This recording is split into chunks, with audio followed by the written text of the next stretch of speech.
Record. তাহলে দেখো আমরা যদি 4 দ্বারা বিভাজ্য সংখ্যা পেতে চাই তাহলে i equal to 101। এখানে আছে এইভাবে লিখবো লজিক্যালি মোড। এই মোড মানে এই অবশিষ্ট দেয় এই ফাংশনটা মোড i, 4 মানে প্রথম সংখ্যাটাকে দ্বিতীয় সংখ্যাটা দিয়ে ভাগ করলে যে অবশিষ্টটা থাকবে সেটা দিবে। এটা ইকুয়াল টু যদি 0 হয় তাহলে 4 দ্বারা যে সকল সংখ্যাকে ভাগ করলে ভাগশেষ 0 হয় ওগুলোই তো 4 দ্বারা বিভাজ্য সংখ্যা নাকি?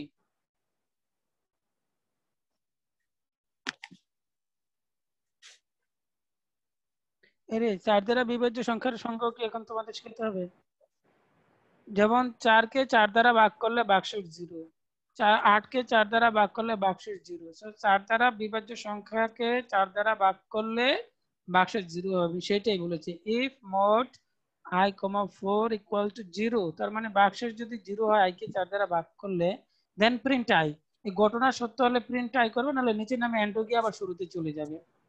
এখন আমরা যদি 5 দ্বারা বিভাজ্য করতে চাই বা 10 দ্বারা বিভাজ্য করতে চাই তাহলে কি হবে? তাহলে 10, 20, 30, 40, 100। হ্যাঁ, আশা করি তোমাদের এটা বুঝতে আর কোনো অসুবিধা হওয়ার কথা নয়। এখন যে জিনিসটা তোমাদের লাগবে আর কি এই আমাদের অঙ্ক করতে গিয়ে, আমরা তো একটা লুপ দেখেছি, ইফ দেখেছি, ইফ আরো বিভিন্ন ধরনের ইফ আছে, ইফ এলস এন্ড ইফ এই ধরনের ইফ আছে, যেটা সবচেয়ে ইম্পর্টেন্ট। এলস ইফ আছে, আরো আছে কেস স্ট্রাকচার আছে। তো তোমরা তোমাদের বইয়ের মূল যে ফরট্রান প্রোগ্রামিং বইটা সেটা দেখবে। এখন আমি তোমাদেরকে তোমাদের পরীক্ষায় যেগুলো আসবে, অ্যাকচুয়ালি তোমাদের পরীক্ষাগুলো আমি অনলাইনেও নিয়ে নিতে পারি ইন অ্যাডভান্স, যেহেতু ওই সময় পরীক্ষা নিতে পারি না, সবাই আন্দাজে নাম্বার পায়, কেউ একটু কম কম মানে সবাই যা প্রাপ্য তার চেয়ে বেশি পায়, কিন্তু ওই বেশিটা কেউ একটু কম পায় আর কেউ একটু বেশি পায়।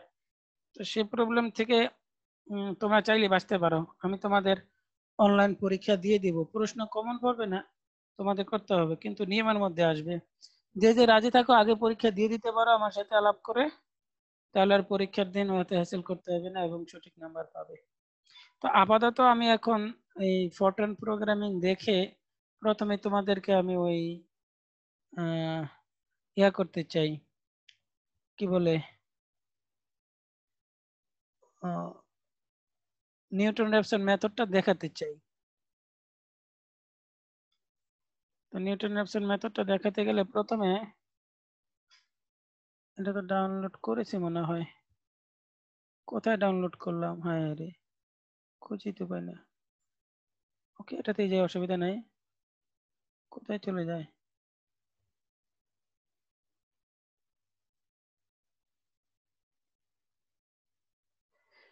তো নিউটন রেফসন মেথডটা আমরা একটু আগে একটু পড়ে নিই।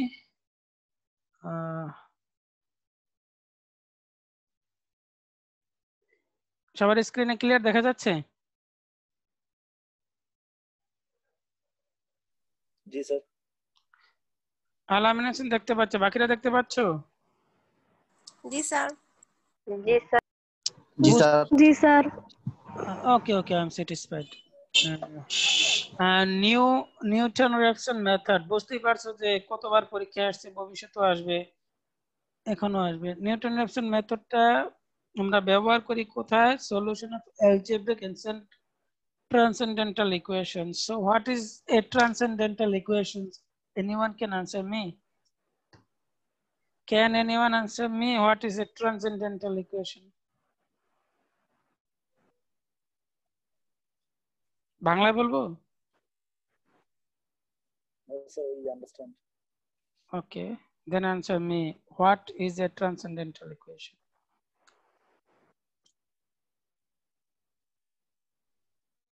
What is a transcendental equation? কেউ জানো? আচ্ছা না জানলে আমি বলি। An equation involving trigonometric functions or exponential functions or logarithmic functions. These functions are called transcendental functions.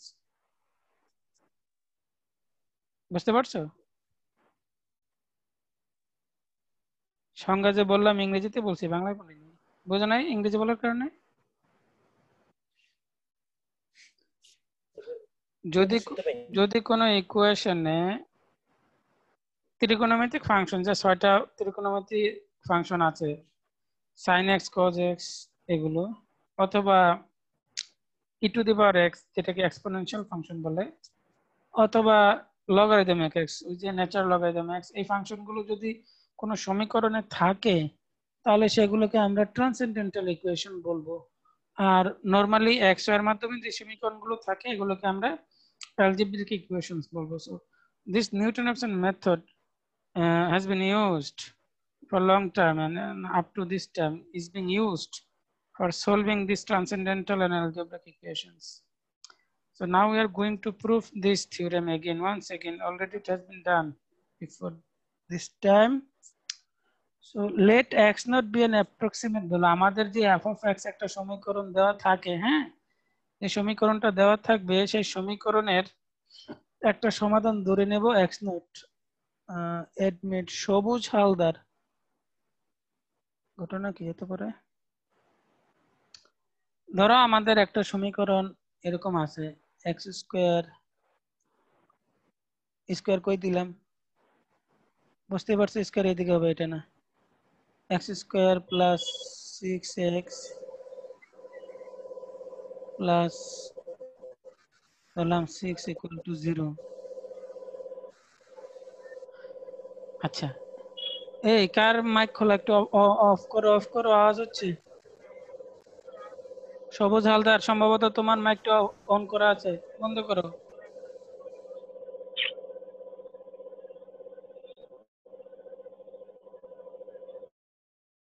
ওকে, তাহলে এই সমীকরণটাকে আমি লিখবো f of x।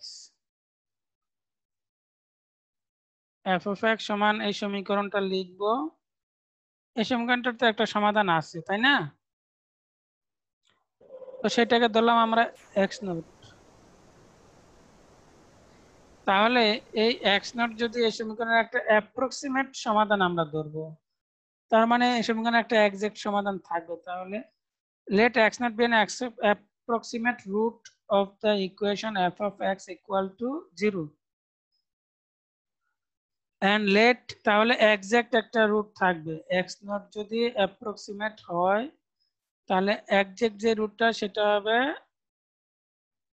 x নটের থেকে কিছু বেশি বা কম। সো সেই বেশি বা কমটাকে আমরা ধরলাম h। h এর মান পজিটিভও হতে পারে, নেগেটিভও হতে পারে, but very very small quantity. তাহলে বোঝা গেছে যে আমরা এই এই f of x এর সমাধান ধরলাম x নট অ্যাপ্রক্সিমেট সমাধান, অ্যাপ্রক্সিমেট সমাধান, এবং ধরলাম এই s যোগ করলে সেটা আমার প্রকৃত সমাধান হয়। আর প্রকৃত সমাধান যদি হয়, সেটা যদি x এর পরিবর্তে বসাই তাহলে দুই পক্ষ স্যাটিসফাইড হবে। তাহলে f of x not plus h, এই টার্মটা, এটাকে যদি আমরা টেইলর ধারায় প্রকাশ করি তাহলে এটা হলো সেই টেইলর ধারা। হ্যাঁ, এটার নাম হলো টেইলর সিরিজ। কিভাবে হয় যদি মনে না করতে পারো, ক্যালকুলাস 1 থেকে দেখে নিবা। টেইলর সিরিজ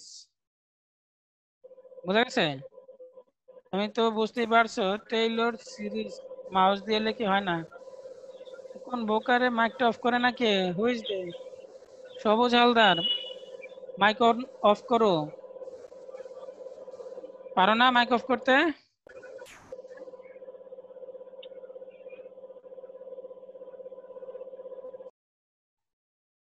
ওকে, আমি অফ করে দিলাম, না পারলে আর কি করা।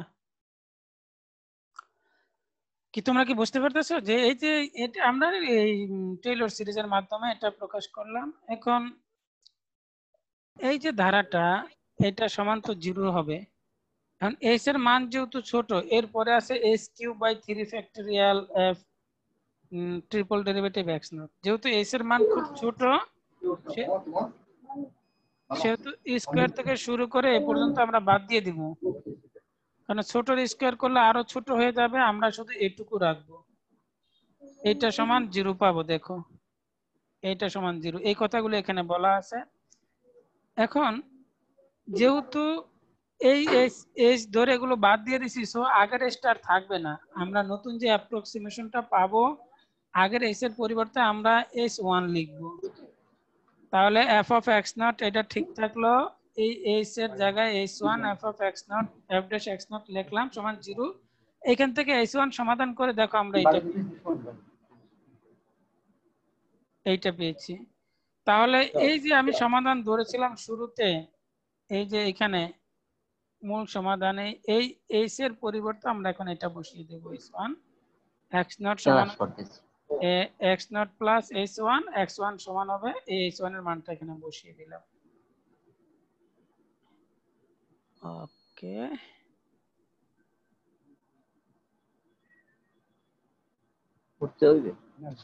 আচ্ছা এই পর্যন্ত দেখালাম। এখন এই কি অবস্থা, এটা তো মুছতে হবে।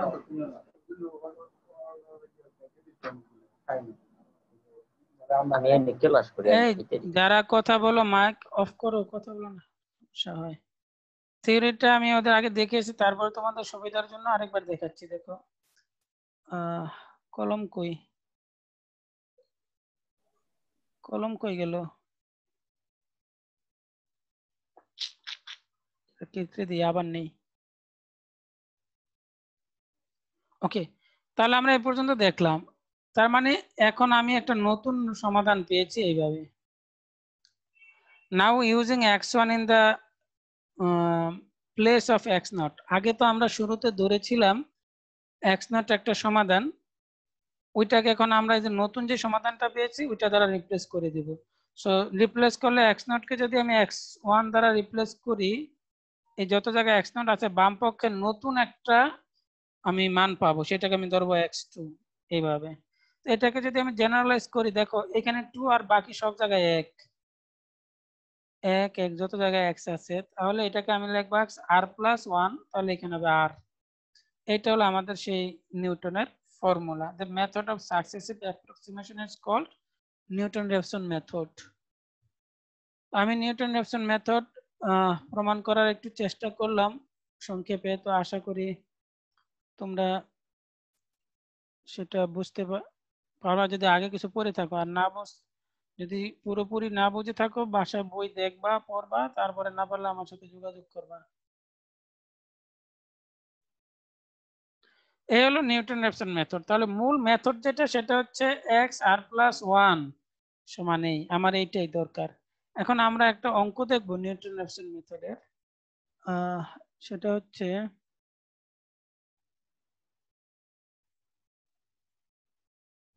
কই গেল, এটা।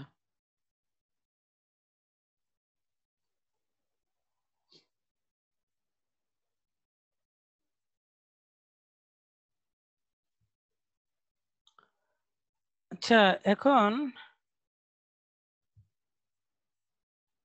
এই যে সমীকরণটা আছে আমাদের,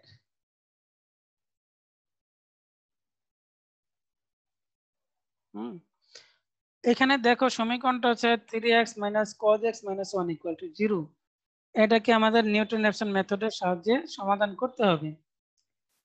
এইখানে দেখো বিষয়টা 3x - cos x রিলেটেড আছে। So this is a transcendental equation. বোঝা গেছে, একটা ত্রিকোণমিতিক ফাংশন জড়িত হয়ে গেছে এখানে।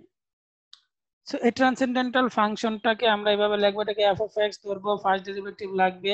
আমাদের মূল ফর্মুলাটা তোমাদের মনে আছে, ওখানে r ছিল, এখানে n, অসুবিধা নাই। এই কি কি লাগবে, xn xn xn। সো এই xn এর মান আমি শুরুতে দেব 0, x0। তাহলে যদি 0 দিয়ে x0 একটা আনুমানিক মান আমাকে ধরতে হবে। এইখানে f of 0 এর মান হচ্ছে দেখো -1, আর f of 1 এর মান হচ্ছে এইটা। এটা দ্বারা আমরা কি বুঝলাম, এক জায়গায় দুইটা বিন্দুতে এইটার একটা কন্টিনিউয়াস গ্রাফ আছে, এই গ্রাফটার এক জায়গায় নেগেটিভ আর এক জায়গায় পজিটিভ। এফ এর মান 0 তে নেগেটিভ, 1 এ পজিটিভ। তার মানে হচ্ছে 0 থেকে 1 এর মধ্যে এই গ্রাফটা এক্স অক্ষকে কোথাও সেট করেছে। এই সোজা কথাটা কে কে বুঝো নাই বলো?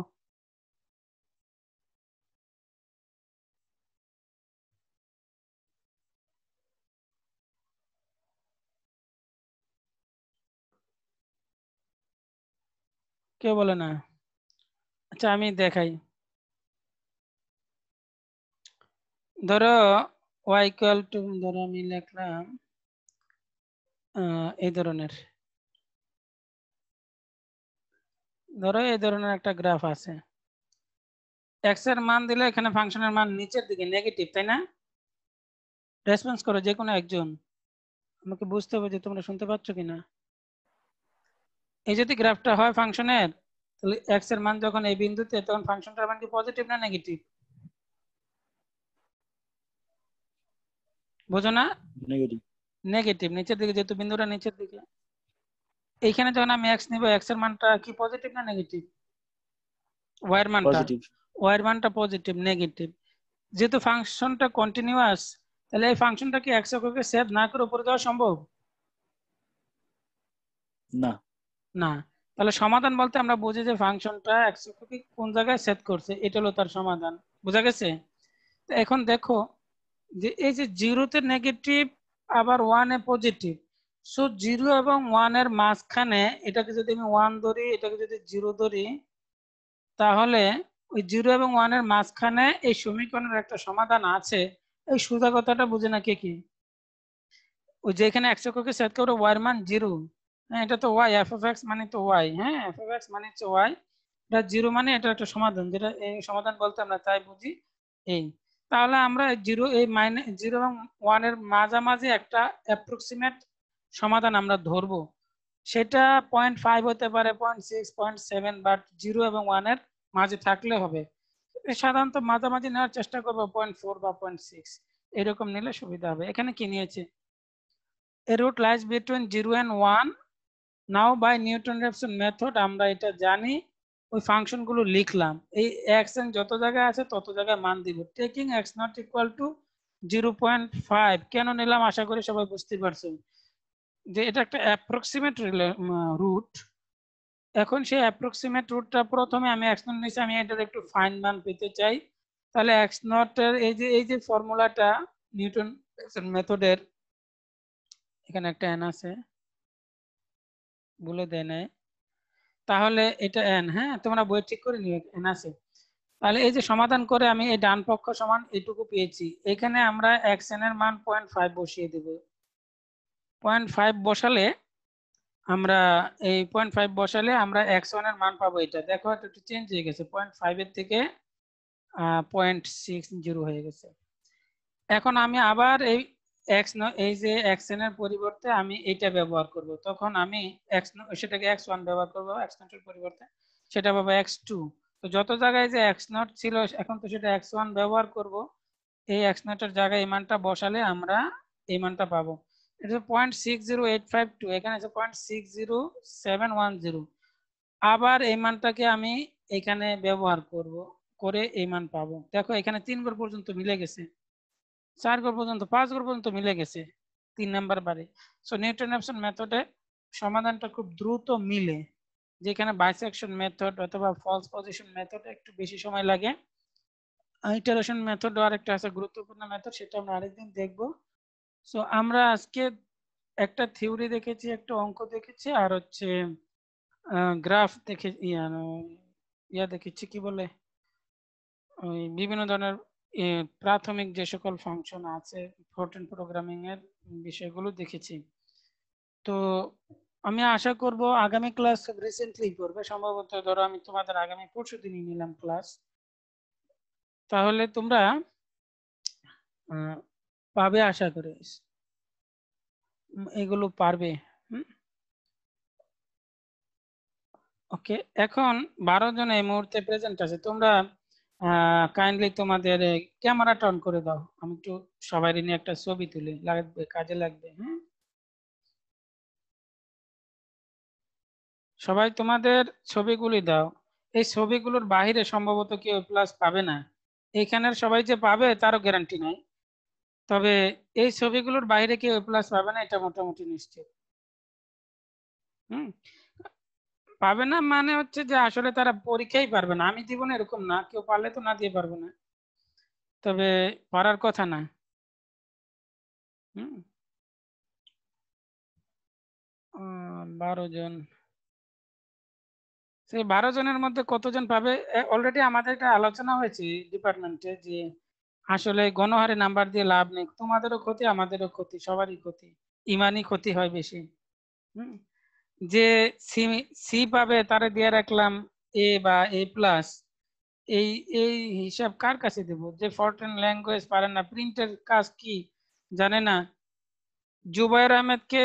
লজ্জা নাকি রে? ছেলে মানুষ তো, কেমন মুখটা একটু দেখা দেখি। মইনুল ইসলাম, সাজিয়া ইসলাম, একটু মুখটা দেখাও না, কেমন করো কেন তোমরা? কতদিন দেখি না। নাকি ওরা জানেই না কিভাবে দেখাইতে হয়? বিপদে বললাম তো। ফাইন। মইনুল ইসলাম, সাজিয়া ইসলাম, ফাইন। জুবায়ের আহমেদ, তুমি একটু অন করো দেখি তোমাকে। তো আগামী দিন আমি কয়েকজনকে এ প্লাস আসলে কনফার্ম করতে চাই আগে থেকে। সেটা হচ্ছে আগামী দিন যে ফরট্রান সম্বন্ধে, ফরট্রান বই, এই বইটা দেখতে পাচ্ছ, এই বইটার মধ্যে যত গ্রামার গুলো আছে এগুলো সব কমপ্লিট করে রাখবা। আমি আগামী দিন তো এই প্রোগ্রাম করব, এটা এই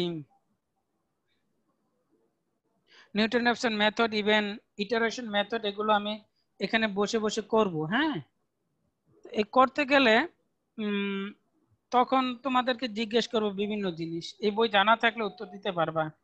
এই বই মানে হচ্ছে তিতাসের বইও আছে, তো তোমরা যেটা খুশি। তবে এইখানে কি কি লাগবে? এক তো ইফ স্ট্রাকচার গুলো লাগবে, 4, 5, 6 ধরনের ইফ স্ট্রাকচার আছে। দেন লুপিং আছে, কয়েক ধরনের কন্ডিশনাল লুপ। তারপরে আছে কাউন্টেড লুপ, 2 ধরনের লুপ আছে, এবং গঠনগত অনুযায়ী আরো কিছু আছে। এরপরে আছে function sub program, subroutine sub program, আর আছে ম্যাট্রিক্স এর বিষয়গুলো আছে। এই বিষয়গুলো দেখবা। আমি তোমাদের 1, 2, 3 দিন সময় দেবো, চতুর্থ দিন আবার ক্লাস নেব। এই 3 দিনের মধ্যে চাইলে 100 নাম্বার বিষয়ে একটা এ প্লাস পেয়ে যেতে পারো। Very simple. মানে যদি দেখবো যে তোমরা পারো করতে দিলে, তাহলে ওই রেকর্ড তো এখানেই থাকবে। হ্যাঁ, ভবিষ্যতে আর কেউ অস্বীকার করতে পারবে না। ইভেন এগুলো আমি দিয়ে দিচ্ছি তোমাদেরকে, এগুলো ইউটিউবে আপলোড হয়ে যাবে কিছুক্ষণের মধ্যে। তারপরে তোমাদের এই কি বলবো, এখানে ক্লাসটা হবে, মানে এখানে যারা পারবা অনুযায়ী হবে। এখন আমার ফিডব্যাক টাইম।